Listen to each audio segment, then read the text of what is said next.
Well, week one finally here in the fantasy football season on its way.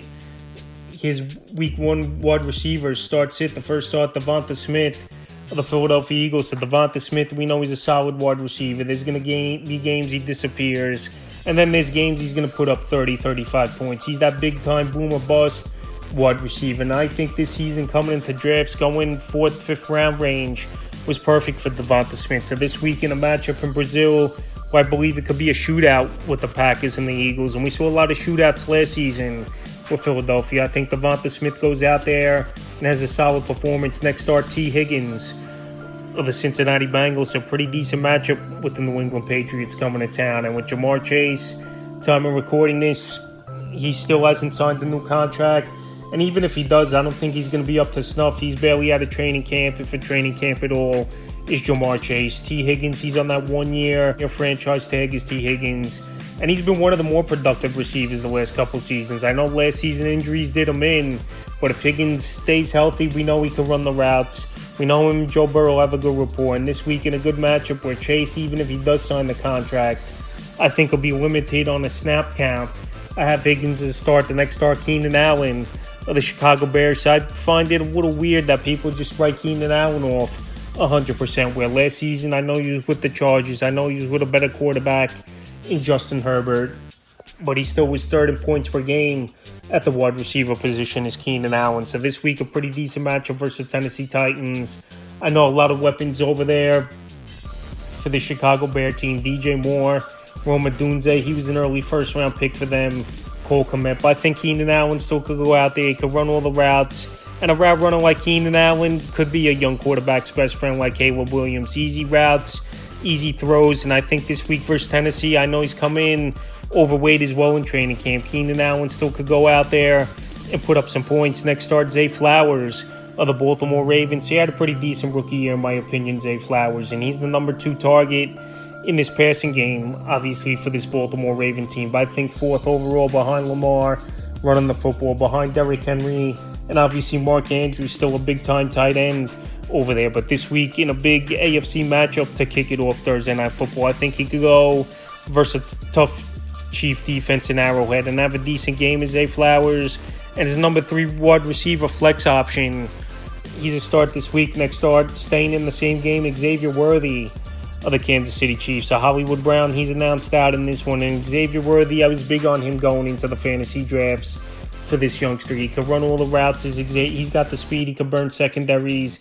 Is Xavier Worthy. They want to play him in that Tyreek Hill role, I believe. And he was a first-round pick this season in the NFL draft. I'm not saying he's going to be Tyreek Hill or anything like that, because no one is obviously in the NFL. But still, he's got similar attributes. And I think he's a player that could go out there and make plays. Next start, Tank Dell of the Houston Texans. A lot of people, they scared off for Tank Dell a little bit in fantasy drafts because he's number 3 wide receiver with Stephon Diggs brought in to a deal in the offseason. But they're going to run a lot of 3 wide receiver sets.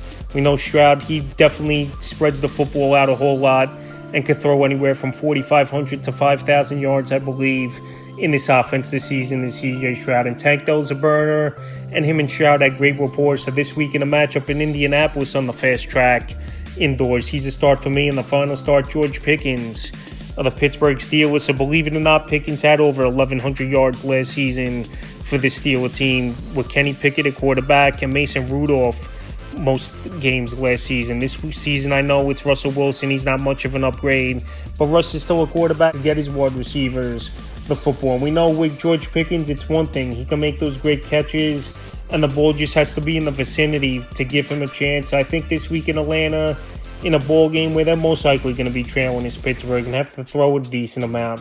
Pickens is a start. Now to the sits, Christian Kirk of the Jacksonville Jaguars. I know Christian Kirk, a lot of people still big on him, but there's a couple things that I think are against Kirk going into this matchup. Number one, obviously they got Gabe Davis, drafted Brian Thomas Jr. in the first round. And Christian Kirk's ceiling, I don't think is that high this season, where he's going to play more slot and become the number 3 wide receiver, where they got those 2 big targets. Like I mentioned, paying Gabe Davis a big contract and high draft capital in the first round, taking Brian Thomas Jr. So Christian Kirk, I don't know what his role is going to be.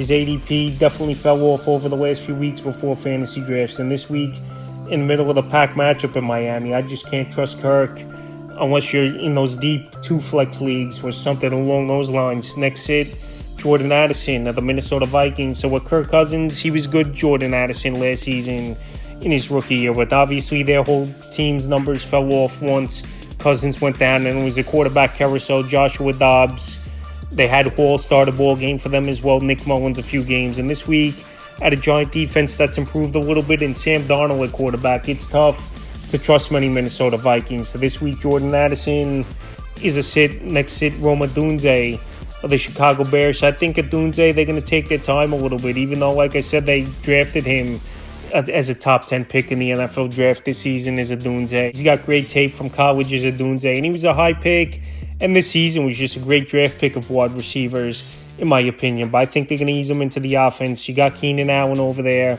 Gave up a draft pick for him. He's making good money. And Keenan Allen, I don't think in one season is going to be washed after he put up a top 5 fantasy year last year. So Dunze's a sit for me. Jackson Smith-Njigba, the next hit for me as well. I think Tyler Lockett's still going to be in this offense.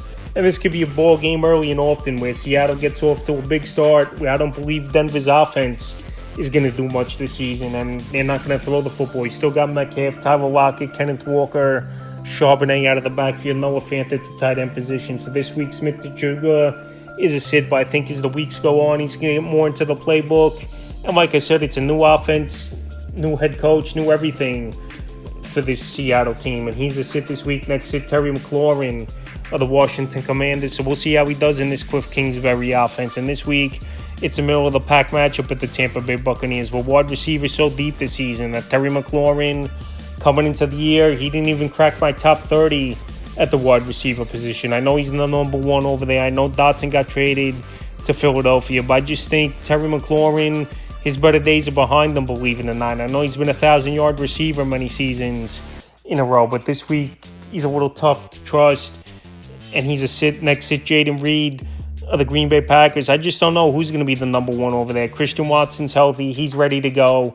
Jaden Reed, I thought, was a little fluky last season, scoring 10 touchdowns.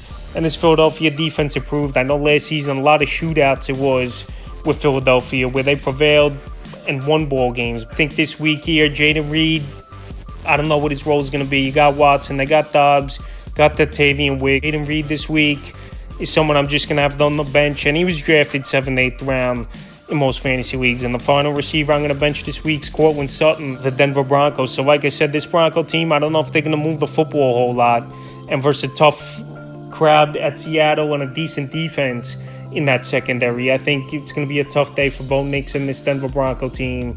Last season, no doubt about it, Cortland Sutton had a great year with Russell Wilson. And Cortland Sutton, I think, is better off with a veteran quarterback. But Bo Nix, I don't think, is going to come in and be a horrible quarterback. I think he's going to be middle of the pack type of quarterback. But this week, first week of the season, Cortland Sutton, he was more of a 10th or 11th rounder in most fantasy drafts. It's just tough to trust him in your basic 2 flex, 3 receiver flex, or just 2 receivers flex leagues. He's a sit for me this week. That's wide receivers start sit for week 1 of the fantasy football season.